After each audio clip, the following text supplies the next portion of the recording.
Scarface is one of the most iconic movies in the history of cinema, starring Al Pacino as Tony Montana, a ruthless Cuban refugee who becomes a powerful drug lord in Miami. But did you know that the character of Tony Montana was partly inspired by a real-life gangster who also had a scarred face and a notorious reputation? In this video, we will explore the real life of Al Capone, the gangster who inspired Scarface. His early life. Alphonse Capone, often known as Al Capone, holds a significant place in American history as one of the most famous and infamous mobsters. His life, though short, has been the subject of many movies, TV shows, books, and other forms of media. He was born on January 17, 1899 in Brooklyn, New York. Al Capone was the child of Italian immigrants Gabriele and Teresa Capone. His father was a barber and his mother was a seamstress, both hailing from Angri, a small town near Naples, Italy. Al Capone had 8 siblings: James Vincenzo Capone, who later changed his name to Richard Hart; Raffaele James Capone, also called Ralph or Bottles; Salvatore Frank Capone; Ermina Capone, who sadly died at 1 year old; Ermino John Capone; Matthew Capone, and Mafalda Capone. Ralph and Frank were involved in Al's criminal activities, with Frank continuing until his death in 1924. Ralph managed Capone's legal and illegal beverage operations and was the public face of the Chicago outfit until his imprisonment for tax evasion in 1932. When Al Capone started school, he showed a bit of academic promise. However, he struggled with the strict rules of his Catholic school. His education ended at 14 when he was expelled for physically assaulting a female teacher. After that, he had many odd jobs in Brooklyn, like working at a candy store and a bowling alley. During this time, he was influenced by gangster Johnny Torrio, whom he saw as a mentor.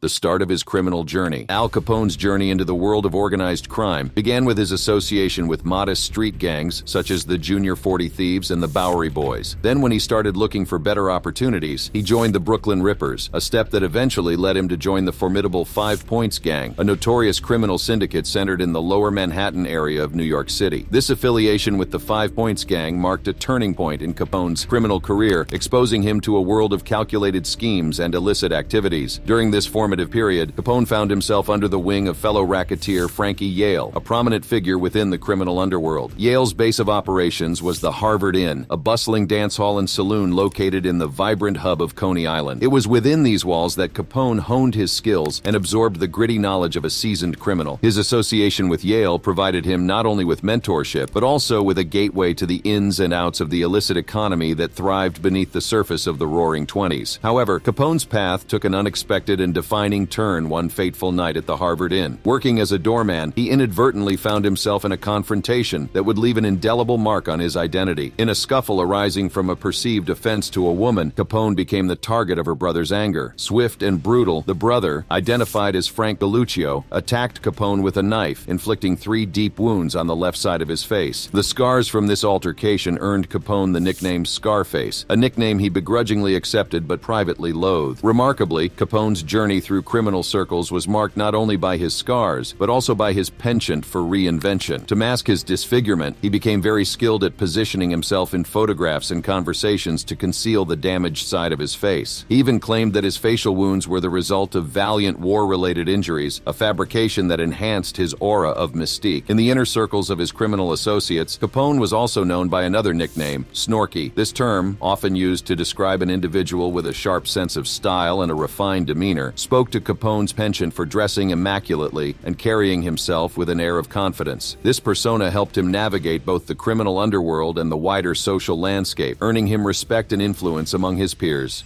The move to Chicago. In 1919, Al Capone made a significant move from New York City to Chicago, following an invitation from Johnny Torrio. Torrio had been brought in by crime boss James Big Jim Colosimo to act as an enforcer. In Chicago, Capone's initial role was that of a bouncer in a brothel. It's believed that this is where he may have contracted syphilis, a disease he was aware of but never sought treatment for. Capone's involvement in criminal activities escalated in Chicago. He became associated with the bootlegging business, which involved illegal alcohol distribution during the Prohibition era. Capone's name started appearing in newspapers, sometimes as a boxing promoter. After Colosimo's murder on May 11, 1920, Torrio took control of the criminal empire, with Capone becoming his right-hand man. Torrio aimed to avoid gang conflicts and negotiated territorial agreements between rival crime groups. However, tensions arose with the North Side Gang, led by Dean O'Banion, due to pressure from the Jenna brothers, who were aligned with Torrio. Torrio's decision to eliminate O'Banion resulted in his murder on November 10, 1924. This event led to Jaime Weiss taking charge of the North Side Gang, seeking revenge against O'Banion's killers. During Prohibition, Capone collaborated with Canadian bootleggers to smuggle alcohol into the United States. When asked about his knowledge of Rocco Perry, known as Canada's King of the Bootleggers, Capone humorously replied that he didn't even know which street Canada was on. While some sources claim Capone had visited Canada and maintained hideaways there, the Royal Canadian Mounted Police state that there's no evidence to confirm that he ever set foot on Canadian soil.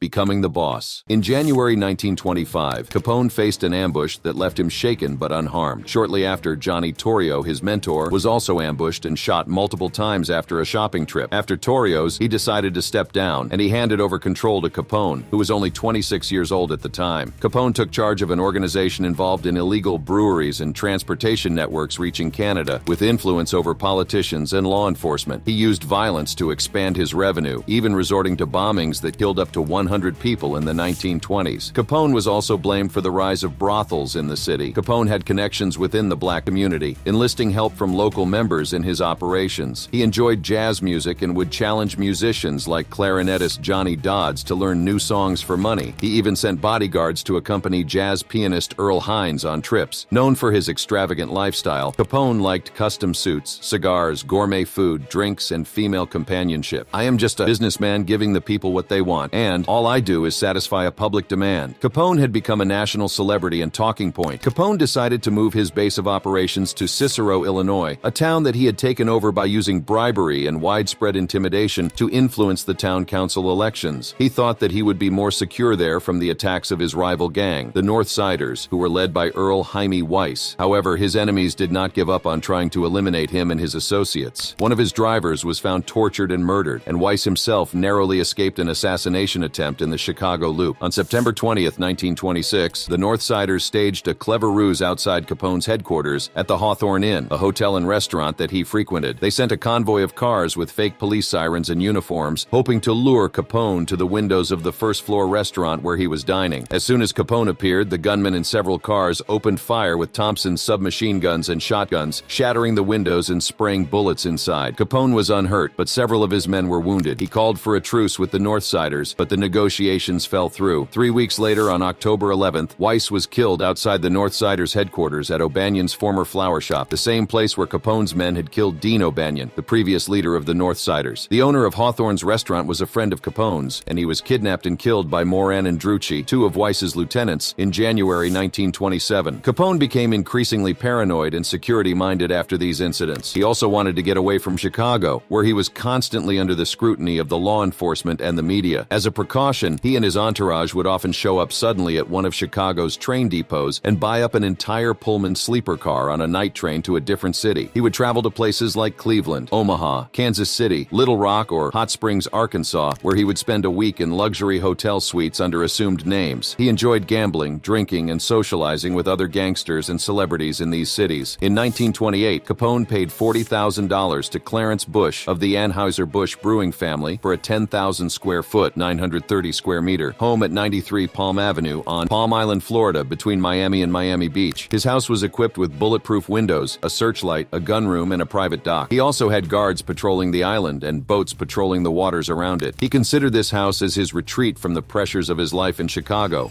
Feud with Aiello. In November 1925, Antonio Lombardo, Capone's advisor, was appointed as the leader of the Unione Siciliana, a Sicilian-American organization that had been infiltrated by gangsters. This decision angered Joe Aiello, who had wanted the position for himself. Aiello believed that Capone was behind Lombardo's rise and resented the non-Sicilians' influence over the Unione. As a result, Aiello cut all ties with Lombardo and started a feud with Capone. Aiello formed alliances with other enemies of Capone, including Jack Zuta, with whom he ran illegal activities. Aiello plotted to eliminate both Lombardo and Capone. Starting in the spring of 1927, he made multiple attempts to assassinate Capone. In one instance, Aiello offered money to the chef at Joseph Diamond Joe Esposito's Bella Napoli Cafe, a favorite restaurant of Capone's, to poison their soup with prussic acid. However, the chef informed Capone of the plot. Capone responded by ordering an attack on Aiello's bakery, which was riddled with over 200 bullets on May 28, 1927, injuring Joe's brother, Antonio. Throughout the summer and fall of 1927, several hitmen hired by Aiello to kill Capone were themselves murdered. Among them were Anthony Russo and Vincent Spicuzza, who had each been promised $25,000 to assassinate Capone and Lombardo. Aiello later increased the bounty to $50,000 for anyone who successfully eliminated Capone. Despite these attempts, at least 10 gunmen who tried to claim the reward ended up dead. Even Capone's associate, Ralph Sheldon, tried to kill Capone and Lombardo for Aiello's reward, but he was shot by Frank Nitti's network of informants. Although Sheldon survived, he was severely injured. In November 1927, Aiello planned machine gun attacks near Lombardo's residence and a cigar store frequented by Capone. However, these plans were thwarted when an anonymous tip led the police to raid several locations and arrest Angelo Lamantio, a hitman from Milwaukee, and 4 other gunmen associated with Aiello. During the arrest, police found receipts for rented apartments in Lamantio's pockets. He confessed that Aiello had hired him to kill Capone and Lombardo. As a result, Aiello himself was arrested and taken to the South Clark Street police station. Upon learning of Aiello's arrest, Capone responded by stationing nearly 24 gunmen outside the police station, openly waiting for Aiello's release. This spectacle attracted reporters and photographers who were there to witness what they believed would be Aiello's impending assassination. The situation surrounding Capone, Aiello, and their ongoing conflict became a major media event.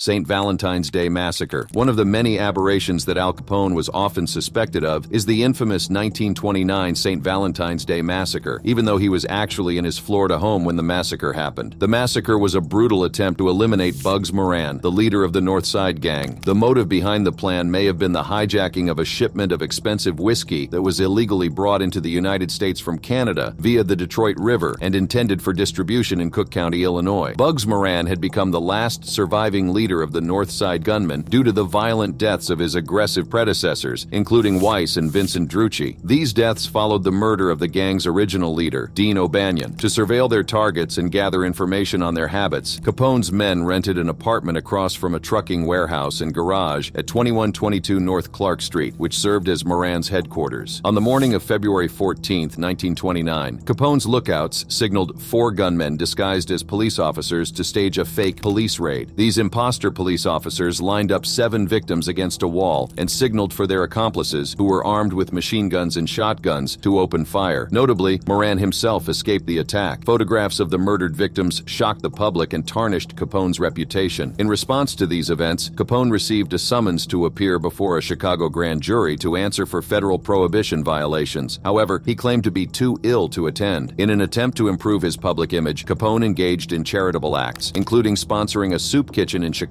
during the Great Depression. Feud with Aiello ends. After this incident, one of Al Capone's bodyguards, Frank Rio, uncovered a plot involving 3 of Capone's men, Albert Anselmi, John Scalise, and Joseph Junta. These men, influenced by Joe Aiello, planned to overthrow Capone and take control of the Chicago outfit. Upon discovering this scheme, Capone was livid. He was so mad that he beat the men with a baseball bat and then ordered his bodyguards to shoot them. This dramatic event, involving the baseball bat beating, was famously depicted in the 1987 film The Untouchables. However, there have been debates about the accuracy of this account. Some historians, like Deirdre Bair and William Elliott Hazelgrove, have raised doubts about its authenticity. Bair questioned why trained killers would let such an attack happen, and Hazelgrove argued that Capone might have used an enforcer rather than personally beating 3 men to death. Despite these doubts, claims about the incident appeared in press coverage shortly after it occurred. Capone biographers Max Allen Collins and A. Brad Schwartz suggest that there is some truth to the story, and the Chicago outfit might have propagated the tale to enhance Capone's reputation as a fearsome figure. George Meyer, an associate of Capone's, claimed to have witnessed both the planning of the murders and the actual event. In 1930, when Capone learned that Aiello was still plotting against him, he decided to eliminate him. Capone's men tracked Aiello to Rochester, New York, where he had connections through Buffalo crime family boss Stefano Megadino. They plotted to kill Aiello there, but he returned to Chicago before the plan could be executed. Aiello was anxiety-ridden because he constantly needed to hide, and because of the deaths of several of his associates, so he took refuge in the Chicago apartment of Unione Siciliana treasurer on October 23rd. As Aiello was leaving Presto Giacomo's building to enter a taxi, a gunman positioned on the 2nd floor of a building across the street opened fire with a submachine gun. Aiello was hit up to 13 times, staggering off the building steps and attempting to move around the corner to evade gunfire. Unfortunately, he walked directly into the line of fire from a second submachine gun positioned on the 3rd floor of another nearby apartment building, and he was shot down there.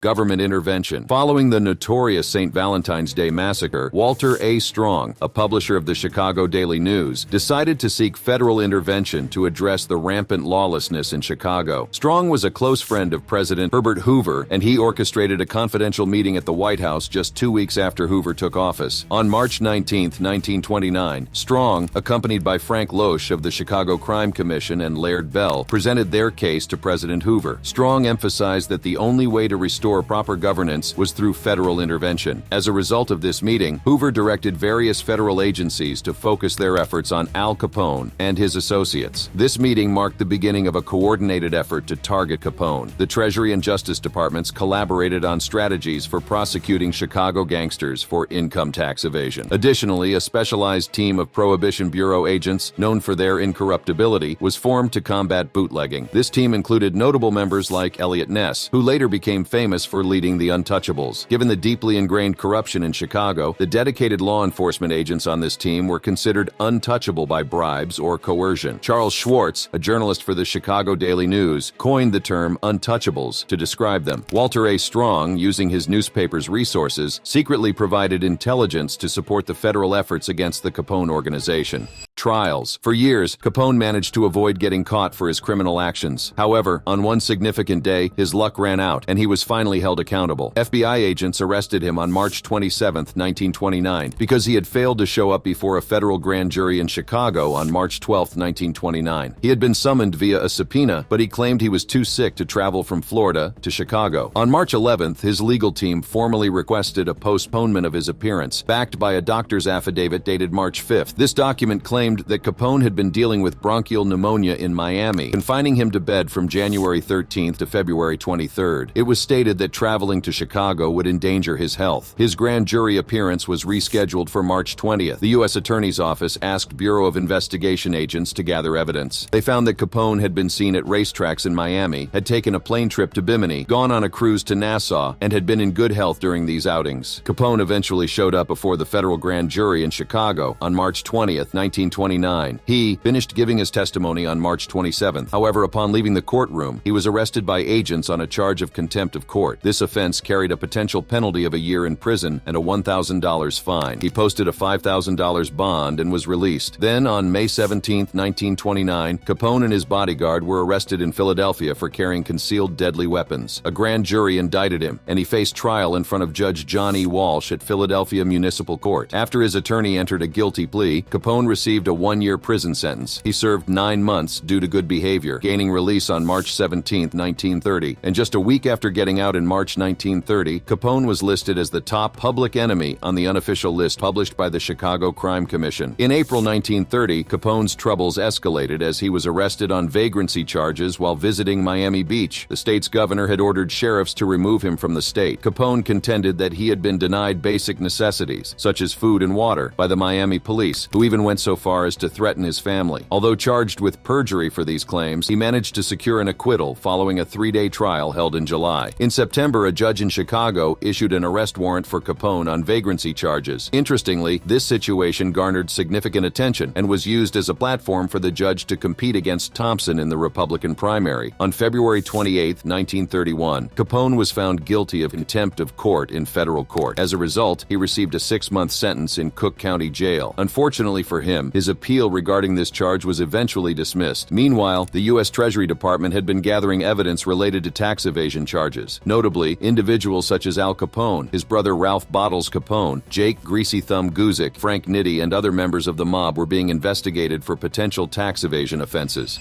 Tax evasion. Capone was found guilty of not paying his taxes, not because of how he spent money, but because of his income. The important evidence came from his attempt to fix his tax problems. His brother Ralph, who was also involved in crime, went to court for not paying taxes in 1930. After a 2-week trial overseen by Wilkerson, Ralph was put in prison for a year and a half. Trying to avoid the same punishment, Capone told his lawyer to fix his tax situation. Even though it didn't get completely fixed, Capone's lawyer said important things about how much money he was willing to pay taxes on for certain years. years. For example, he admitted to making $100,000 in 1928 and 1929. This information, even without a big investigation, gave the government a letter from Capone's lawyer saying he had a lot of money that he didn't pay taxes on for certain years. On March 13, 1931, a secret group of people decided Capone hadn't paid his taxes for 1924. Then, on June 5, 1931, a bigger group of people said Capone didn't pay taxes 22 different times from 1925 to 1929. He had to pay $50,000 to get out of jail. Capone also got in trouble for breaking the law 5,000 times related to Prohibition, which was a time when alcohol was illegal. On June 16, 1931, Al Capone admitted he was guilty of not paying taxes and breaking the Prohibition law. He even told the media that he had worked out a deal for a 2.5-year prison term. However, the judge in charge let him know that he, the judge, didn't have to follow that deal. So Capone decided to change his plea to not guilty. Then, on October 18, 1931, Capone was found guilty after a trial. He received his punishment on November 24, 11 years in a federal prison, a $50,000 fine, and $7,692 for court expenses. He also owed $215,000 plus extra money for interest on the back taxes he hadn't paid. His 6-month punishment for not respecting the court's authority was happening at the same time. Capone served both sentences at once. He hired new lawyers who were experts in tax law from Washington. They used a legal move called a writ of habeas corpus. They said that, based on a decision from the Supreme Court, not paying taxes wasn't the same as fraud. This argument seemed to say that Capone had been punished for years when the time for prosecuting him had already passed. However, a judge looked at the law differently. He subtracted the time Capone spent in Miami from the dates of the crimes, which meant the appeal to overturn Capone's conviction and sentence was denied.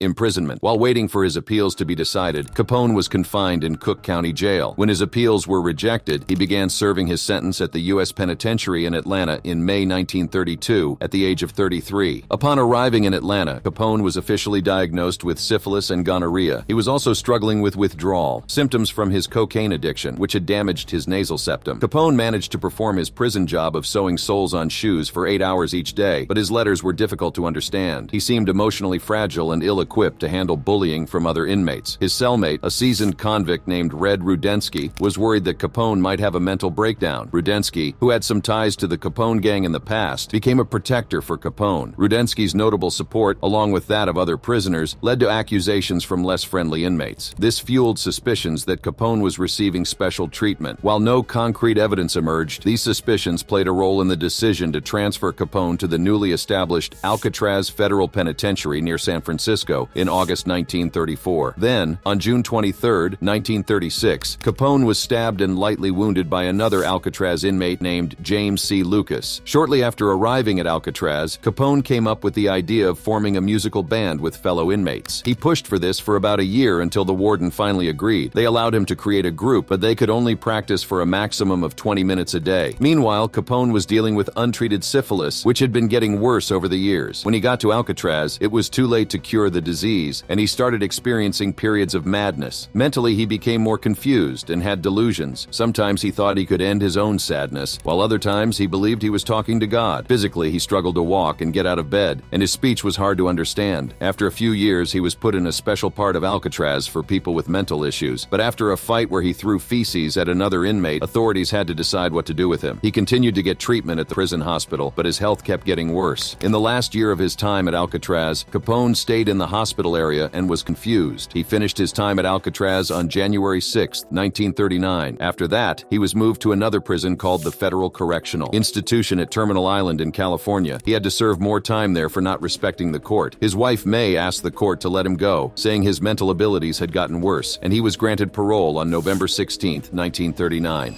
Death. After being released on November 16, 1939, Capone was sent to Johns Hopkins Hospital in Baltimore for treatment of a condition called syphilitic paresis. Unfortunately, because of his unfavorable reputation, Johns Hopkins declined to treat him. However, Union Memorial Hospital agreed to take care of him. Capone was thankful for the caring treatment he received, and in return, he donated 2 Japanese weeping cherry trees to Union Memorial Hospital in 1939. Following a period of being cared for both in the hospital and as an outpatient for a few weeks, Capone, who was very sick, left Baltimore and went to his mansion in Palm Island, Florida on March 20th, 1940. In 1942, when the United States began producing penicillin in large quantities, Capone became one of the first American patients to receive this new drug. While it couldn't undo the harm already done to his brain, it did slow down the progression of the disease. In 1946, doctors examined Capone, including his physician and a psychiatrist from Baltimore. They concluded that his mental state was similar to that of a 12-year-old child. He spent his last years at his mansion in Palm Island, Florida, where he enjoyed spending time with his wife and grandchildren. Despite some untrue stories about him watching fish and wearing pajamas all day, he actually liked to take walks with his grandchildren and observe butterflies. People from outside weren't allowed to visit Capone. His daily routine was unpredictable, and sometimes he talked to things that weren't really there. He often had conversations with imaginary versions of his past friends and enemies. Capone's family made sure he stayed mostly confined to their Miami home, not only because of his unpredictable schedule, but also because they were worried about something else. They feared that in his strange and sometimes confusing talk, he might accidentally say things that could implicate the Chicago outfit in illegal activities. Considering that Capone was having conversations with his former associates, some of whom he had personally been involved in killing, it's easy to understand why his family made sure he stayed restricted in the time leading up to his death. On January 21st, 1947, Capone suffered a stroke, but then he regained consciousness and showed signs of improvement, but he later developed a lung infection called bronchopneumonia. Unfortunately, he had a heart attack on January 22nd. Surrounded by his family at home, Capone passed away on January 25th due to his heart failing because of the stroke. A week later, his body was taken back to Chicago, and a private funeral was held to honor his memory. Initially, Capone was laid to rest at Mount Olivet Cemetery in Chicago. However, in 1950, his remains were relocated, along with the remains of his father, Gabriele, and his brother, Frank, to Mount Carmel Cemetery in Hillside, Illinois. This is the real-life story of the gangster who inspired the movie Scarface.